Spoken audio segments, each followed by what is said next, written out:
بإحسان إلى يوم الدين أما بعد. Alhamdulillah, we're here on our first gathering of the Rawḥa gathering, inshallah. And shall we be covering some tafsir, inshallah. Now we will start with Surah Yusuf, inshallah. Surah Yusuf, I've picked this because it is very interesting in terms of the story, and there's many lessons that we can learn from it, lessons of patience and lessons of the fact that Allah subhanahu wa ta'ala is the victorious and the Muslims will always be victorious, and many other lessons. Okay. Now, Bismillahir Rahmanir Rahim. Okay, Allah subhanahu wa ta'ala starts Surah Yusuf with Alif Lam Ra.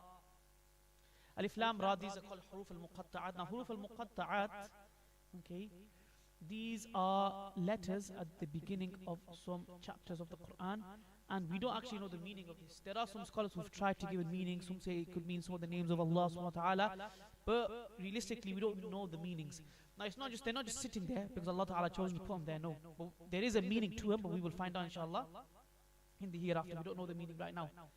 Now, okay, Allah subhanahu wa ta'ala mentions in the Qur'an that these are the verses of the book, and it's been sent down in Arabic. لَعَلَّكُمْ تَعْقِلُونَ إِنَّا أَنزَلْنَاهُ قُرْآنًا عَرَبِيًّا لَعَلَّكُمْ تَعْقِلُونَ. The Qur'an has been sent down in Arabic so you can understand it. So Arabic, they mention, is the most eloquent language, is the best language there is for mankind, okay? And to get the message across. Now, Arabic is not the tongue of the Arab. Arabic is not for the Arab. Arabic is for the Muslim. Arabic is for the Muslim. So any Muslim that wants to get close to Allah subhanahu wa ta'ala, you get closer to Allah if you know the Arabic language, inshallah.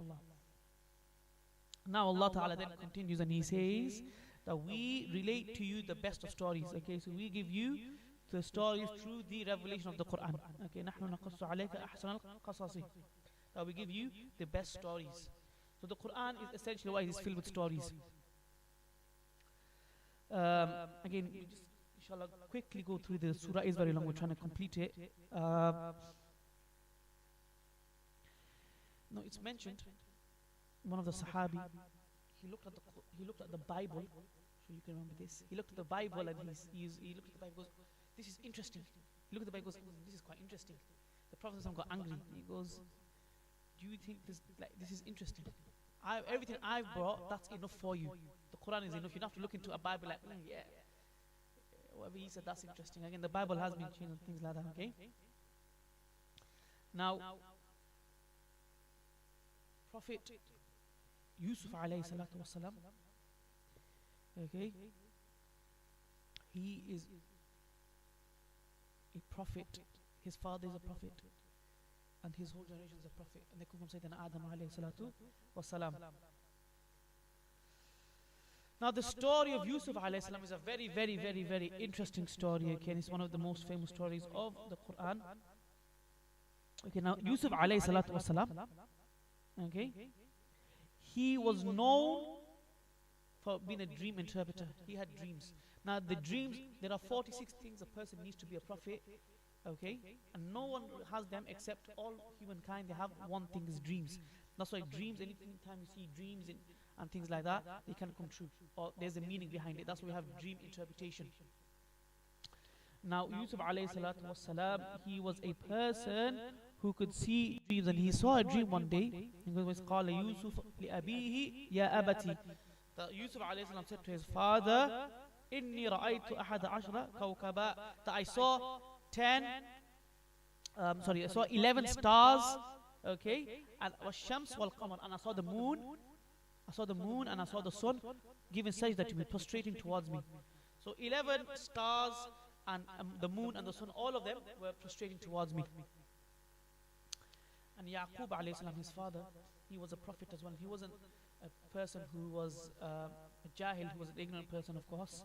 He was a person who he had an understanding of what this dream could mean as well. So when he heard it, he goes to his son, my son, don't narrate this dream to anyone. Some people say don't always narrate good dreams to people. So don't narrate this dream to anyone, especially who? Your brothers. Don't narrate the dream, especially to who? Your brothers. Why? Because his brothers were jealous people. Now Yusuf alayhi salam, just to understand why they're jealous of him. Okay, so he had a brother called from the same mom, Benjamin. So Yusuf and Benjamin. Okay, Yusuf alayhi salam, Benjamin.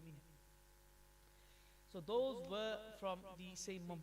So his brothers, they would be jealous because Yusuf alayhi salam was a very, very, very, very good looking guy. He's very good looking. This is what, if anyone talks about Yusuf alayhi salam, it means he was very good looking.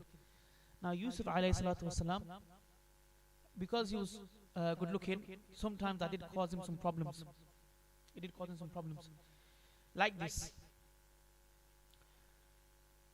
Yusuf alayhi salatu wasalam, he had sat and was with his brothers. And his brothers, they always had this thing of jealousy against him. And they said, they plotted against him and they said between themselves, we need to get rid of Yusuf. Yusuf needs to be gone. He needs to be gone. So one of his brothers, I believe he's called Reuben. This is like the biblical name. Okay. His eldest brother goes. So some of them said, let's kill Yusuf alayhi salam. We're going to kill Yusuf and that's it. And the elders said, listen, we can't kill him. Let's not stoop to that level. But let's what? Let's get rid of him somehow. And then they suggested that we'll throw Yusuf alayhi salam into a well. I'm sure we've heard this story, okay? Now into a well. Again, Yusuf alayhi salam, okay, he's a good looking guy, he's very good looking, mashallah. And everyone's basically jealous of him from the get-go. From the day he was young kid, he's been jealous, people have been jealous of him. And his brothers now want to get rid of him. They want their father's love. They want their father's love, and they don't want Yusuf alayhi salam to get any love. It's just pure jealousy, basically. There's nothing good about them, okay? They're just pure jealousy. And Yaqub alayhi salam actually kind of knows this, because he mentions to Yusuf alayhi salam, don't tell your dreams to your brothers especially. Why? Because they plot against you. So as a father, he knows these children of his, they're a bit jealous. They're a bit jealous. They have to be careful. Now, his father warns him, because be careful of them. Now one day the brothers are speaking to the father and they go, oh father, we want to take Yusuf and just like on a journey, just be with him. We all want to go. And his father, Yaqub alayhi salam, goes, I don't think you should do that. He goes, I don't want this son of mine to go with you. And they continued and they persisted in the father, oh father, like, can we take him? And he's our brother, and so on and so forth. Okay? He's our brother, so on and so forth. And his father goes, no, I don't want you to take him. I care for him. Okay? I care for him. And then the brothers go to him, don't you trust us? Don't you trust us? We're the brothers of Yusuf alayhi salatu wasalam. We're his brothers. Don't you trust us? If anything happens to him, then we're going to be khasirun as well. If something happens to him, then we're going to be losers as well. He's our brother. And then his father was thinking. And he goes, okay, you can go with him. Yusuf alayhi salam, you can take him. That's fine. Go on a journey with him. Okay? And actually in this Quran, the ayah I'm talking about, there is a special tajweed ruling as well. Okay, there's a certain way to read one of the words there. Okay, for those who have studied. Now, we will protect him. Don't worry about him. Inna nahnu lahafidun. We're going to protect him. Lahu lahafidun. We are going to go and we're going to protect him. You don't have to worry about Yusuf alayhi salatu wassalam. But now his father goes, that if you take Yusuf, I'm scared something's going to happen to him. That a wolf, a dhi'b will eat him. Meaning some type of danger will happen. Like, no father, we assure you none of that will happen. And if that happens, then we are the losers. He's our brother. Okay? Now, Yaqub alayhi salam, finally he's like, he can go with you. No problem. Bismillah. They take him now. They take Yusuf alayhi salatu wasalam, and they go and they're walking. Now as they're with him, they're swearing at him. They're basically jealous brothers. He's the youngest. He's one of the youngest, okay, and they're jealous of him, they're swearing him, they're beating him, they're teasing him. It's not just like how normal brothers would tease, nothing like that, but it's actually like severely bad. Okay? Now, as they're walking, they grab Yusuf alayhi salam and they tie him up. And they go, and again, remember, they want to put him into the well. They want to put him in the bitter, they want to put him into the well. They tie him up. And as they put Yusuf alayhi salam into the well, he's holding on to the walls of the well. And every time he holds on, they strike him, they hit him. Now, once they've put him there, they've put him in the well and he's screaming, he's like, you know, what's happening? Come back to me. Come back, what's happening? And so on and so forth. They leave him. And they go, and as they go, and they find this sayyara. The Quran mentioned they find a sayyara. Sayyara, again, modern day Arabic is a car. In their time, it's a caravan. They go, and they find this caravan. They go like the bushra, they're giving glad tidings. They're like, there is a boy in that well, we're selling him. We are gonna sell him. Okay? And in the Quran it mentions what? That they sold him like bakhs, like the word bakhs is like for cheap. They want the caravan people, they want it for free, but of course they want to make a bit of money on their brother. So they sold him, but for the cheapest price you can sell. So they sold him, made him to a slave, the brothers. Now, once they went and they saw Yusuf alayhi salatu wasalam, they were happy. This young man, and he's very good looking, he's strong and he's fit. They're khalas, we're going to make money out of him, he's going to be good. So news of him, he wasn't just a normal slave. He was like a healthy slave, right? It's like a car. Imagine you buying a car. It sounds bad because a person, but imagine you buying a car. Like it's a top-notch car, and they've got it for cheap. They'll make profit on it. So he ends up, words being spread about this young boy that's been sold. And the Prophet Yusuf alayhi salatu wasalam is now sold to one of the ministers of Egypt. So one of the ministers of Egypt now has gone and bought Yusuf alayhi salatu wasalam. Then the minister, he's not a bad person, he's okay. He does have a bit, he's playing with his conscience a bit, okay? So he's okay. However, Yusuf alayhi salam, when he is given to the minister, he tells his wife, what? Akrimi, that you be gentle with him and make sure he's comfortable. Make sure that he is comfortable. He tells us to make sure he's comfortable. Now, Yusuf alayhi salatu wasalam, he's in the house and he's obedient, he's good. Okay, but his wife now, she is the wife of a minister. Okay, she's the wife of a minister. She is good looking, she is wealthy. Okay, but Yusuf alayhi salatu wasalam is more beautiful. Now, she kind of falls in love with Yusuf alayhi salatu wasalam. He's around the house, he's walking, he's there. And she falls in love with Yusuf alayhi salatu wasalam. And she wants to now commit zina with Yusuf alayhi salatu wasalam. So what she does one day is, when her husband's not there, she takes him to a room and she locks the door. Okay, and she says that she wants to commit zina with him. Now Yusuf alayhi salatu wasalam, he's a man of Allah subhanahu wa ta'ala. He is not going to do anything with her. Now you find in hadith of the Prophet sallallahu alaihi wasallam, there are 7 people who will get the shade of Allah on the day of judgment. And one of them is a person who's in that situation where he can commit zina and he refrains from it because of the fear of Allah subhanahu wa ta'ala. Okay, why is that such a big thing? Because for any person, for any man especially, a person to be in that situation, it's hard to say no. So the fact that a person does that for the sake of Allah subhanahu wa ta'ala, okay, is a big thing. So Yusuf alayhi salam is now amongst them people. So he's saying no. Now as when he says no, he starts running to the door. He starts running to the door and escaping from it basically. Again, no one would know, but he is fearful of Allah subhanahu wa ta'ala. He goes to the door, and when he grabs the door, as he's going to the door, she grabs his t-shirt, you could say his t-shirt, and she pulls it from the back. She pulls it. Now, she's pulled his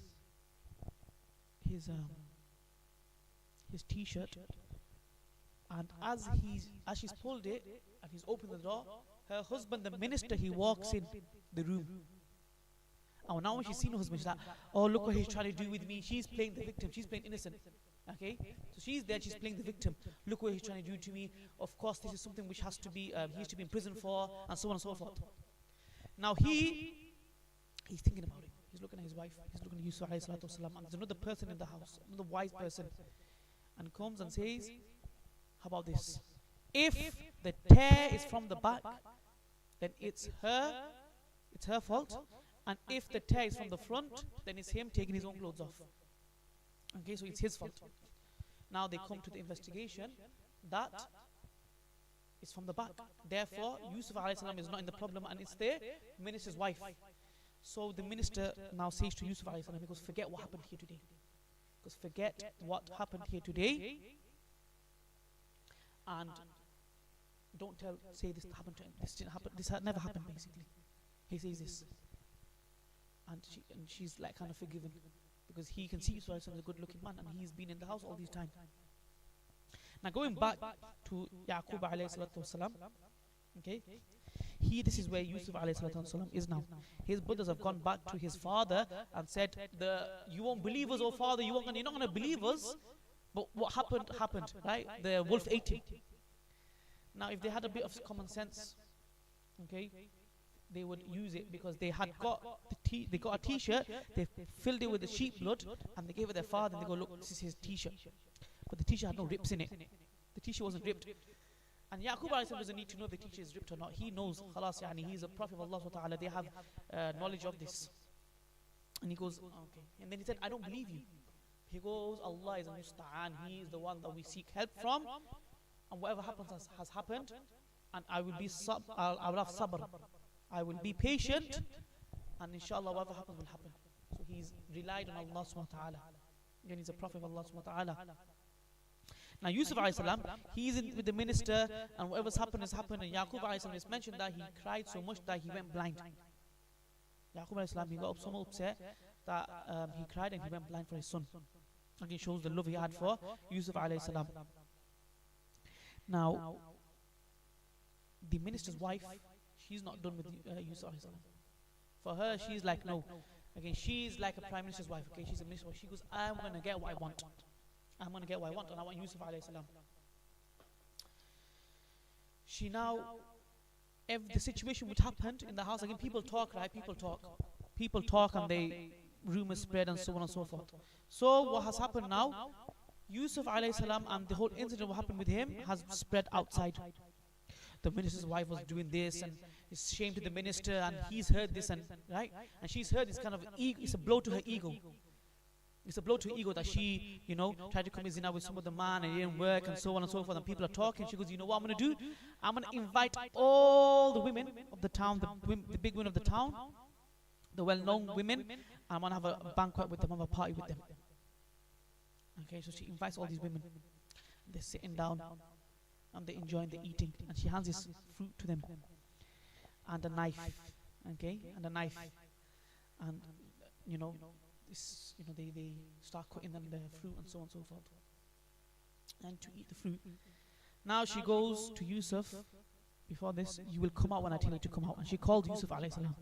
She says, Yusuf, come here. Now, okay, they're cutting, and as they're cutting the fruit, Yusuf alayhi salam walks in, and they look at him, and they're all mesmerized by him, how good he looks. Okay, so they're like, oh, very good looking young man. And as they're cutting the fruit, without realization, they start cutting into their fingers. When you're like doing something, like, and then, so they're literally cutting the fruit, and they start chopping their fingers off for Yusuf alayhi salam, because they look at them, they're astonished. And then the wife of the minister goes, you guys did this to yourself just by one look at Yusuf.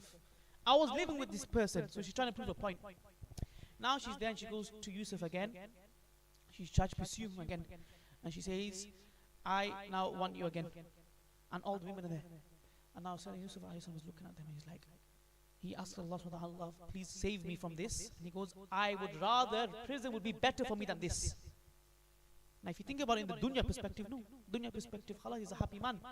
But in the terms of akhirah, he's going to be khasir, and he's going to be the loser. He might have had his enjoyment in the dunya, but he knows that he will be destroyed in the akhirah if he commits what she wants him to commit.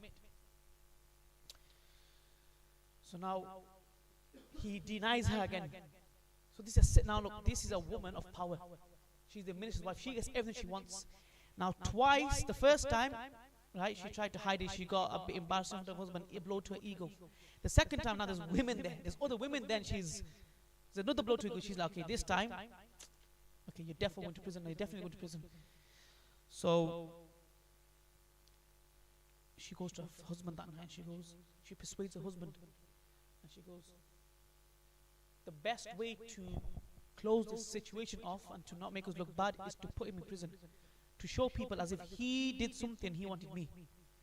And her husband, he thought about it, the ministry of Egypt, he thought about it, and he did feel guilty about it. The fact that this man is innocent and he knows this man's innocent, it's his wife's fault. But then he feels guilty and innocent, but then he still listens to his wife and he says, we'll put him in prison. Now Yusuf alayhi salam is thrown into prison. Okay? He's thrown into prison with two people.